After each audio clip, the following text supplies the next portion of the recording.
You weren't looking for this. Maybe you were scrolling to kill time. Maybe you were avoiding something. Maybe you just needed 2 minutes where your brain could go quiet. And somehow out of everything on this entire internet, this is what stopped your thumb. I don't think that's random. And somewhere underneath everything, neither do you. I want to tell you about a man I know. He wasn't religious, not in any serious way. He prayed sometimes, fasted in Ramadan, did the basics when it was convenient. But Allah, he kept at a comfortable distance, not too close, not too far, just enough religion to feel okay about himself. And then one night his life fell apart, not dramatically, not in a way anyone else could see. Just everything he had built his sense of safety on quietly stopped working. His career, a relationship, the version of himself he had sold to everyone, all of it just cracked. And he sat in his car in a parking lot at 11 p.m., not knowing how to go home, not knowing how to face a single person. And he said something out loud that he had never said before. He said, "Ya Allah, I don't know how to do this anymore." 6 words. No wudu, no prayer mat, no Arabic. Just, "Ya Allah, I don't know how to do this anymore." And he told me something happened in that car that he still cannot explain. Not a voice, not a vision, just something shifted, like a weight he didn't know he was carrying, moved an inch, and he drove home. And he made it through the night. And then the next night, and that was the beginning. I'm telling you this because I think you know that feeling. Maybe not the parking lot, but the moment where the thing you were leaning on stopped holding your weight, where the distraction stopped working, where you ran out of ways to avoid the question that had been waiting at the back of your life.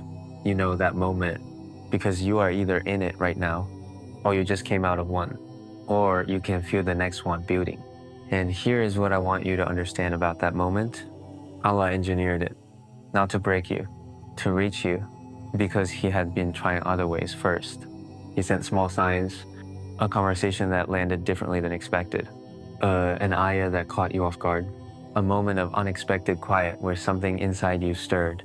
And when the gentle things didn't open the door, He allowed something harder, not as punishment, as pursuit, because that is who He is. He is Al-Wadud, the one whose love is not passive. It moves, it reaches, it finds gaps and walks through them. And the Quran says, "And He found you lost and guided you." Found, not you found your way, not you figured it out eventually. He found you in the parking lot, in the 2 a.m. silence, in the moment you ran out of alternatives. He was already there, waiting for you to stop running. Now, I want to ask you something honest. What has He been using to reach you lately that you have been ignoring? Because He rarely stops trying. He changes the method. He tries a different door. Sometimes it is a person who says exactly the wrong thing, and it cracks something open in you. Sometimes it is a loss that strips away a layer you didn't know was covering your heart. Sometimes it is something as simple as a video on a Tuesday night when you were just trying to pass the time. The Prophet, peace be upon him, told us, "Verily Allah does not look at your appearance or your wealth, but He looks at your hearts and your deeds." Sahih Muslim. He is looking at your heart right now, not your prayer record. Not how many times you read Quran this month.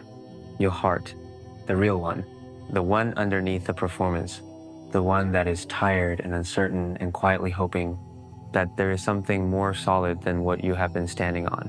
That heart, He sees it, and He is not disappointed by what He sees. He is reaching for it. Here is the thing about the way Allah reaches people. It is almost never the way they expected. Umar ibn al-Khattab rahimahullah was on his way to kill the Prophet, peace be upon him, and Allah used that very journey to open his heart. The man who went to end Islam became one of the greatest defenders it ever had, because Allah does not wait for you to be ready. He does not wait for you to clean yourself up first. He does not wait for you to deserve the moment. He creates the moment, and then He waits to see what you do inside it. This right now is a moment He created, not because you are special in some comfortable way, but because he has not given up on you, and he wants you to know that, so what do you do with this? Not a list, not 5 steps, just one thing.